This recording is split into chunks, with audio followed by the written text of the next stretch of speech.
नमस्कार, मैं एनके सिंह।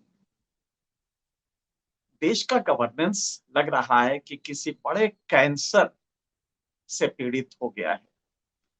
हाल की घटनाएं आप देखें तो लग रहा है कि एक मवाद निकल रहा है गवर्नेंस से और वो पूरे हमारे समाज को बॉडी पॉलिटिक्स जिसे कहते हैं, राजतंत्र को वो पूरी तरह से वो मवाद दूषित कर रहा है।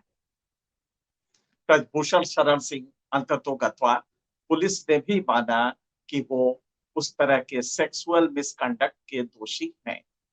चार्जशीट में ये बात कही गई और ये भी कोर्ट से कहा गया कि साहब इन पे केस इनिशिएट किया जाए। वो लड़कियां लगातार जो गोल्ड मेडल जीती हैं, जो मेडल्स जीती हैं और वो भी दुनिया में ओलंपिक्स में, वो लड़कियां चीख चीख के कह रही थी कि मेरे साथ ये इस आदमी ने गलत किया।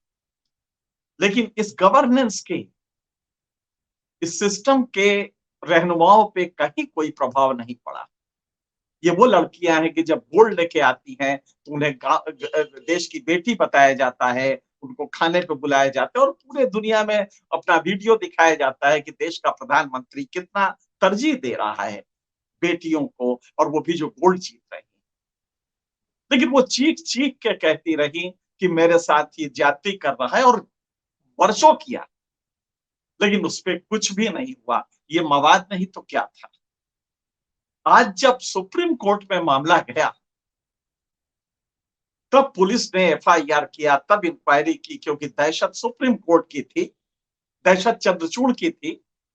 तब जाके कि देश का जो सीजेआई है, chief justice of India, justice Chandrachud, ये हमें बचने नहीं देंगे। तब जाके इनके समझ में आया कि नहीं साहब, सही इंक्वायरी हो। वरना देखिए ना, ओवरसाइट हुआ, ओवरसाइट कमेटी है इसकी, ओवरसाइट कमेटी ने पूरी इंक्वायरी की, इल्ले कहीं कुछ नहीं मिला। किसी दोषमुक्त, पूरी तरह से ब्रजभूषण शरण सिंह दोषमुक्त रहा। एक सांसद बीजेपी का, इतने साल वो सेक्सुअल मिसकंडक्ट करता रहा, लड़कियां चीख चीख के कहती रही कि हमें यहाँ छुआ, वहां छुआ, कमरे में बुलाया, ये किया, नजदीक लाया। कितने है, घिनौना लगता है जब इसको कहने पे भी आपको घिनौना लगेगा। लेकिन वो आदमी बदस्तूर कायम रहा और देश के प्रधानमंत्री, गृह मंत्री, कोई संज्ञान उसका नहीं। क्या है ये फेस्टरिंग वुंड जिसको अंग्रेजी में कहते हैं, एक रिश्ता मवाद, ये इस गवर्नेंस का नहीं है।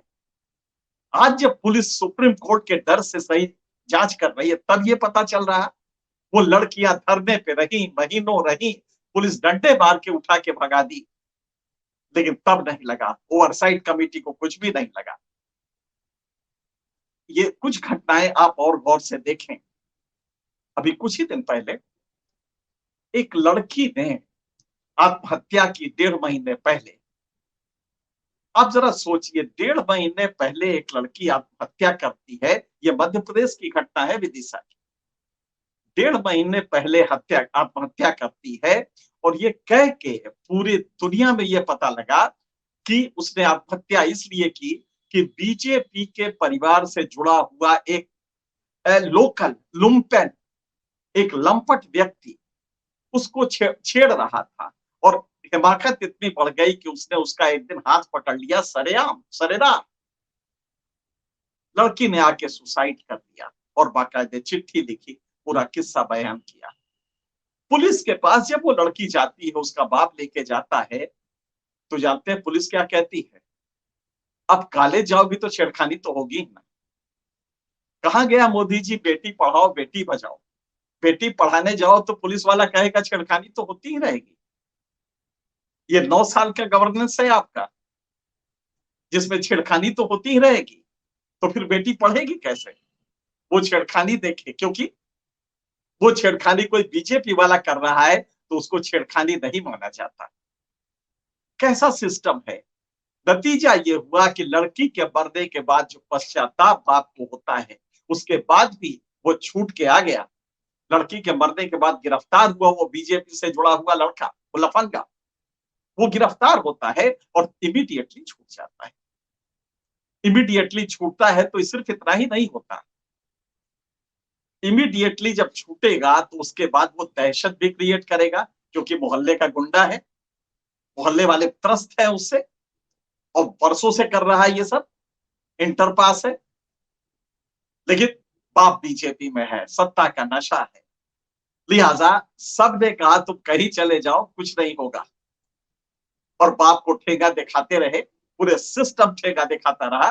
नतीजा ये हुआ कि बाप खुद भी आत्महत्या कर लिया। ये ताजा घटना है, 2 दिन पहले बाप ने भी आत्महत्या कर लिया। अब जरा इसको गौर से देखिए आप।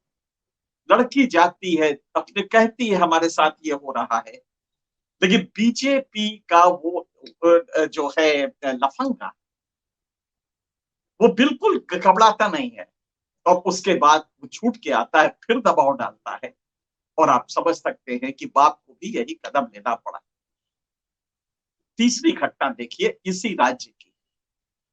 एक आदमी जो बीजेपी का है, एमएलए का रिप्रेजेंटेटिव है और नॉन रिप्रेजेंटेटिव है, उसकी सत्ता का गुरूर उसका कितना है कि वो पेशाब करता है एक आदिवासी पे, एक गरीब आदमी पे पेशाब करता है।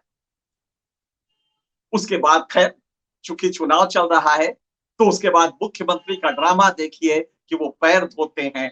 वो तो कहिए कि पता नहीं क्या हुआ, वरना कई बार तो भगवान भगवान के दर्शन में आदमी पैर धो के पीता भी है, लेकिन पैर धो के ही शायद रुक गए। लेकिन इसका घर गिरवा दिया आरोपी का, क्योंकि इलेक्शन है और ट्राइबल वहां काफी बड़ी तादाद में है, तो चुनाव तो देखना होगा ना। तो चुनाव में अब इसका उल्टा देखिए, चुनाव में आपने एक्सेस किया, उसका घर गिरवाया। घर गिरवाने का कोई कारण नहीं था लीगली, लेकिन आपने घर गिरवाया ताकि आदिवासी खुश हो, और इतनी बड़ी गलती तो हो ही गई है। अब इसके बाद क्या हुआ कि ब्राह्मण समाज का एक कोई सेल्फ प्रोक्लेम्ड अध्यक्ष है, कोई भारद्वाज, उसका कहना है कि साहब पेशाब करना कौन सा गुनाह है, किसी के मुंह पे पेशाब करना कहाँ लिखा है, किस दफा में लिखा है कि गुनाह है। और सच पूछिए, मैंने पूरा आईपीसी पढ़ डाला, उसके इस स्टेटमेंट के बाद सच सच में गुनाह नहीं है। किसी के मुंह पे पेशाब करना कतई गुनाह नहीं। ये अंग्रेजों के यहाँ इस तरह का गुनाह होता ही नहीं था। तो जब लॉर्ड मैकाले ने बनाया होगा 1862 में, जब आया ये 1860 में, तो पेशाब करना गुनाह नहीं। तो उसने बिल्कुल सही कहा, उस ब्राह्मण नेता ने, कि साहब पेशाब करना कहाँ गुनाह है। तो आप सबको मालूम होना चाहिए कि भारत में किसी के मुंह पे पेशाब करना गुनाह है, और मान लीजिए अगर गुनाह होता तो वो सीने पे कर देता, कोई गुनाह नहीं था, क्योंकि वो लिखा है संविधान में, आईपीसी में। लेकिन अंग्रेजों ने ना मुंह पे पेशाब करना जानते थे, ना सीने पे पेशाब करना उनको तो मालूम है टॉयलेट में किया जाता है। भारत की परंपरा थोड़ा अलग है। तो लिहाजा उस ब्राह्मण नेता ने कहा कि साहब पेशाब करना तो कोई गुनाह ही नहीं है, और ये कह के पैसे कलेक्ट किए जा रहे हैं और उसका घर बनवाया जाएगा। कोई ताज्जुब नहीं कि अब की बार अगर टिकट दिया किसी पार्टी ने तो वो पार्टी से लड़ जाएगा, नहीं तो ब्राह्मण उनको पूरा सपोर्ट करेंगे। क्या हो गया इस जहनियत को, क्वालिटी ऑफ कलेक्टिव कॉन्शियसनेस को। तो ये दूसरा इसका पहलू है। बहरहाल ये एक घटना है, पेशाब की घटना आपने देखी, आत्महत्या देखी। उत्तराखंड में आपने देखा, उत्तराखंड में अभी ये ताजा घटना है, और इसको लेके कितना बवाल हुआ। अंकिता भंडारी की घटना आपने देखी होगी, वो भी बीजेपी का रिसोर्ट था, वो भी बीजेपी का होटल था, जिसमें वो रिसेप्शनिस्ट थी, और उसकी लाश पाई गई। आप ये तीनों घटनाएं हम बता रहे, घटनाएं तो बहुत सी है, करीब मतलब दिन पूरा लग जाएगा बताने में, किस तरह एक सेंस ऑफ एम्पावरमेंट, आप लुम्पेंस पैदा कर रहे हैं, लुम्पेंस पार्टी में आ रहे हैं, पार्टी में उनको सेंस ऑफ एम्पावरमेंट मिल रहा, सशक्तिकरण का एहसास हो रहा है कि अब दरोगा हमारा क्या करेगा, और होता भी यही है। दरोगा अब आपका कुछ नहीं कर सकता अगर आप बीजेपी में हैं। आपको याद होगा इसी गाजियाबाद में एक चुनाव के दौरान एक सांसद महोदय अंदर जाना चाहते थे पोलिंग बूथ के, और उनके साथ कुछ बीजेपी के और नेता थे। तो एसएसपी ने कहा कि नहीं साहब, अब ये आप इसके आगे नहीं जा सकते। ये आप चूंकि आप अब आपके लिए अलाउड नहीं है, इलेक्शन कमीशन ने मना कर रखा है, आप कुछ भी हो अंदर नहीं जा सकते। चुनाव खत्म हुआ, 24 घंटे के अंदर यूपी के चीफ मिनिस्टर ने उस एसएसपी को ट्रांसफर कर दिया, और ट्रांसफर भी नहीं, सस्पेंड करके ट्रांसफर किया। हालांकि सस्पेंड किसी दूसरे आरोप में किया था, इस वाले में तो कर नहीं सकते थे। इसका मैसेज पूरे देश के आईपीएस में गया और दहशत होती है। आज हम देख रहे हैं कि बड़े बड़े अफसर ये कह रहे हैं कि नहीं साहब, अगर मान लीजिए कि कोई व्यापारी बीजेपी से कनेक्टेड है तो उसका तो कुछ खामखा बवाल हो जाएगा, लेने के देने पड़ जाएंगे। ये मैसेज पूरे बॉडी पॉलिटिक्स में, ये पूरे स्टेट क्राफ्ट में ये मैसेज चला गया है कि बीजेपी वालों से ना लड़ना, वो कुछ भी करें। लिहाजा वो दरोगा सही कह रहा था कि भाई कॉलेज जाओगी और छेड़खानी होगी, और बीजेपी का जवान लड़का है तो छेड़खानी करेगा तो क्या बुरा है। कॉलेज जा रही हो ना, तो कॉलेज जा रही हो, अच्छे अच्छे कपड़े पहनती हो, अच्छी देखने में लगती हो, तो कर देता है, उसकी शायद मंशा ये रही। ये गवर्नेंस का हुआ क्या है, मोदी जी ने बड़ा खूबसूरती से, ये जो 9 साल का गवर्नेंस है इसमें हुआ ये है कि 2 प्लेन पे ये चीजें की गई है। एक तो लुम्पेनाइजेशन ऑफ कैडर कर दिया है, कैडर को लंपट बना दिया है, और उसको सशक्तिकरण दे दिया है कि अब मोहल्ले का दरोगा, अब जो चौकी का दरोगा है या थाने का थानेदार है या जिले का एसपी है, तुम्हारा कुछ नहीं बिगाड़ सकता, तुम बिल्कुल चिंता ना करो। तो वो लड़का जो दरोगा को देख के घबराता था, वो बीजेपी में आने के बाद उससे अकड़ के बात करता है और रेप करता है। अगर मान लीजिए कि वो इस तरह की हरकत करता है, छेड़खानी करता है, तो दरोगा की हिम्मत भी नहीं, क्योंकि मैसेज है ये।